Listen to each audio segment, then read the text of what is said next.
On the day that JFK was assassinated, Lee Harvey Oswald was actually living in Oak Cliff under an assumed name. His wife and 2 infant daughters were living here in Irving with another woman who was separated from her husband, a woman whose generosity would be repaid in heartbreak. I want to stay in Texas because I like this state. Marina Oswald, widow of an accused assassin and mother of 2 baby girls, granted her first interview to Channel 4's Eddie Barker. Do you believe that your husband killed President Kennedy? I don't want to believe, but I have too much facts, and facts tell me that Lee shot Kennedy. The part of this tale that many Americans have missed or forgotten is that Marina and Lee were separated. I first met the Oswalds at a party in Dallas last winter. Marina and the girls were living with Ruth Paine, who was learning Russian and teaching Marina English. Ruth described turning on the TV and waking Marina that fateful morning. I knew that she would want to see it too. I knew she liked the president very much. She thanked me when I got home, said that she'd wakened in a bad mood, but was so glad to see President Kennedy when he arrived at the airport here, that her mood was buoyed up. She felt very good. We were both sitting here on the sofa watching the television when news came that he had been shot, and I translated that to Marina, and we watched anxiously with the rest of the world to hear what would happen. And finally we did hear that the president was dead. She said to me, "What a terrible thing this is for Mrs. Kennedy, and how sad that now the children will have to grow up without a father." The officers arrived at the house and told me that her husband was in custody and was charged with shooting an officer, and I told her in Russian. She was just overwhelmed, I would say, but holding it to herself. She didn't cry out or weep. But she was a very good mother.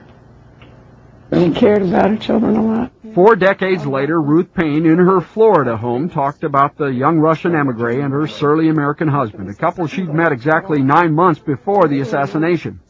Ruth had separated from her husband and was lonely. Lee wanted to send her back to the Soviet Union, and she didn't want to go. And then it came out that she was expecting a second child. And I just felt she ought to have a choice. Soon after the assassination, police found to Ruth's horror that Oswald had kept his rifle hidden in her garage. In a book that Ruth returned with some of Oswald's belongings, authorities found a note from Lee to Marina, implicating Lee in an earlier failed assassination attempt on General Edwin Walker. And that's so revealing. It's so key to who he was, and that he was dangerous, that he had a gun, all of this. You're convinced Lee Harvey Oswald was the lone assassin? I am. I haven't seen anything that supports any other conclusion. Marina left Ruth Paine's Irving home one night after the assassination. Despite Ruth's repeated efforts to contact her, months would pass before the 2 women spoke again. We didn't, have a lot to say to each other. I think she was terribly embarrassed by what it had meant in my life. She had known that Lee had tried to kill somebody. And she had known of some of his fantasies. She knew he had a gun. 40 years later, Marina, still living near Dallas, is now apparently a confidant of authors Ray and Mary LaFontaine, appearing only rarely on local TV. What I would like to tell to the public, it's not just a belief of mine, but can be substantiated with many evidence beside LaFontaine's book that Lee was innocent and not shot President Kennedy. Abandoned by Marina, Ruth Paine was discovered by conspiracy theorists. The Quaker peacenik, the longtime anti-war activist, was labeled by some authors as part of a murderous plot to kill Kennedy and Oswald. Even Marina espouses the general theory. Yeah, I've had a discussion with her, and she now lumps you in as part of the conspiracy. Oh, does she really? Yeah. That's very sad. That's very sad. She changed somewhere, I don't know, after 5 or 10 years, by people getting to her, and I suppose it's more comfortable to believe that. Ruth Paine is still the consummate do-gooder, devoting most of her time to a Quaker charity and a health clinic in Central America. Though even there, her unwitting collision with history has caused her pain. There was someone in Nicaragua who'd read one of the plot books, who was sure that I therefore was working for the CIA.